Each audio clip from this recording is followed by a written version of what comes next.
I just completed possibly the easiest tune-up I've ever completed on any of my equipment.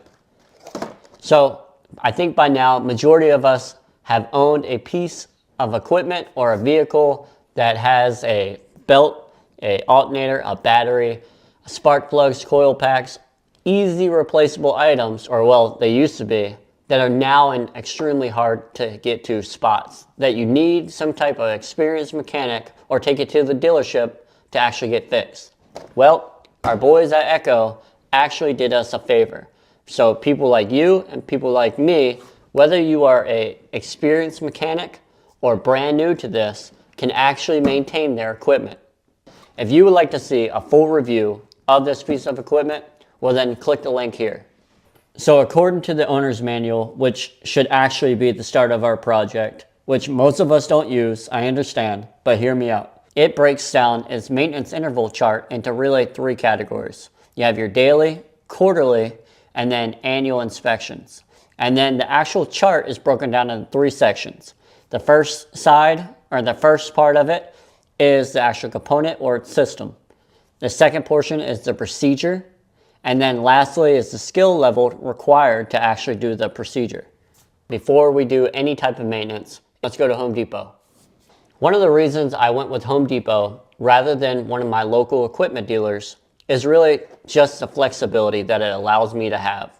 So not only can I get good sales because it's a big box store, but also I can grab a tune-up kit anytime that Home Depot is open, which is a much wider range of hours of operations than any local dealer.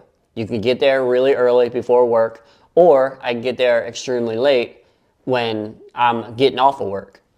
This tune-up kit was just sitting on a shelf, and they have multiple kits, so the likelihood of it running out is extremely small. And if it does run out at my specific store, Home Depots are all over the place. I have 3 or 4 in my local area. Another beautiful thing about buying it from Home Depot is that I get a military discount. So why not apply it? Now that we have all of our stuff and we're ready to start the tune-up, first thing that we actually need to do is do a visual inspection. Now you don't want to wipe off anything prior, because wiping off, different spills or different leakage is wiping away potential problems. So do a visual inspection, write down any issues that you may have found. But if you're operating this thing, you probably already kind of know what they are. So do a visual inspection and then wipe off and clean your actual equipment. I like to use a paintbrush. Paintbrushes are pretty simple, easy to find, and most of the time you have an old one laying around the house anyway. So let's get cleaning.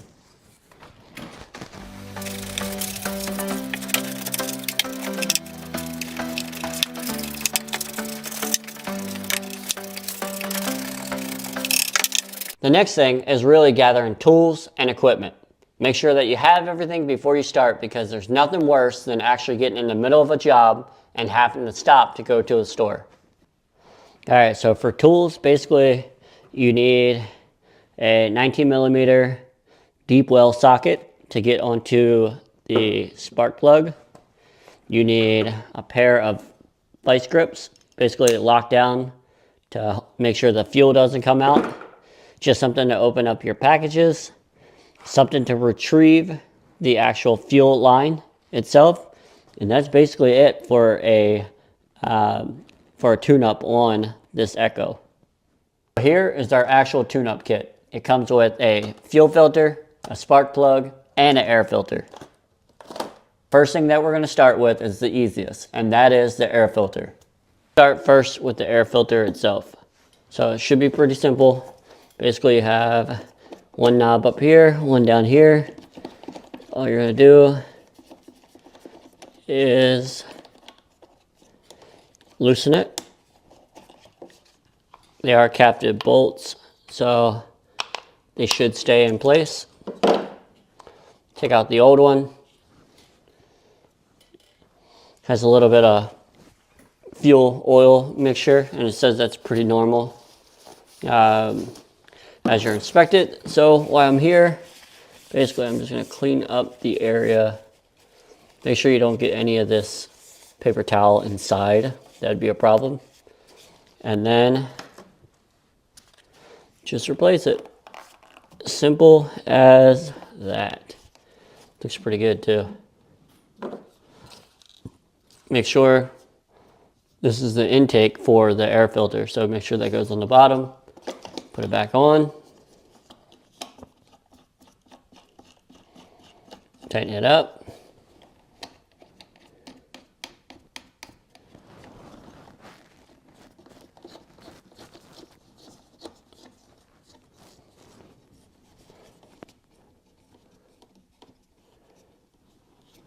Voila. Done. The second thing that we're actually going to replace is the spark plug. Next is the spark plug. All you're going to do, pop this off, put it off to the side, take your 19mm socket, make sure that it's deep well, and then install lefty loosey, righty tighty.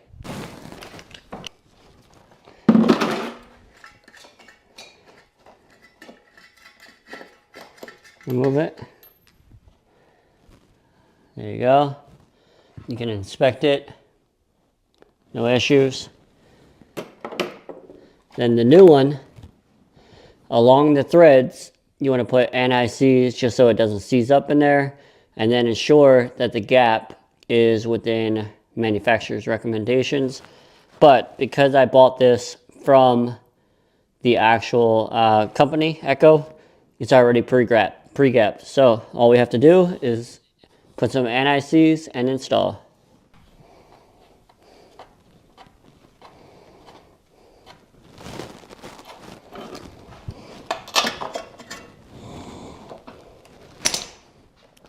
And then lastly, reinstall. Make sure you hear that click. And then lastly, the hardest portion of this, which isn't hard at all, is our fuel filter. Last piece is to install this beautiful little fuel filter. But first, we gotta get this out. Make sure you have some kind of towel. This thing basically just collapses when you install it. Just close it and then reinstall. But in the meantime, we need that out. The next thing, to get it out, you can't really see inside, but you need to fish it out. You can use a couple different tools, but I'm just gonna use a coat hanger. So let's make one.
So for this, what you're gonna do,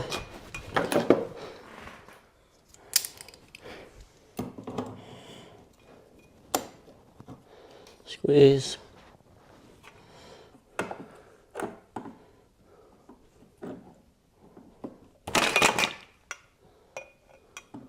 pop off, inspect,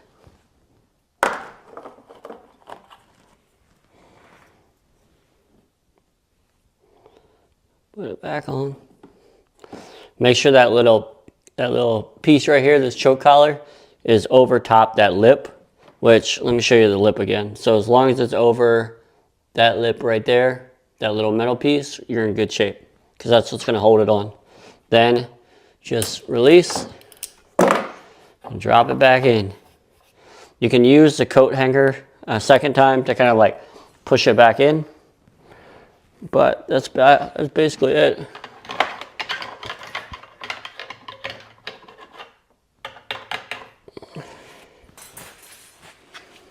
Then go back to your cap.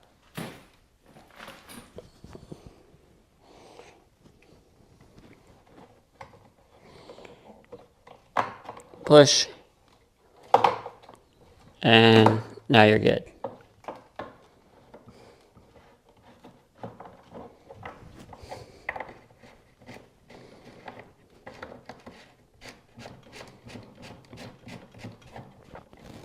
Done.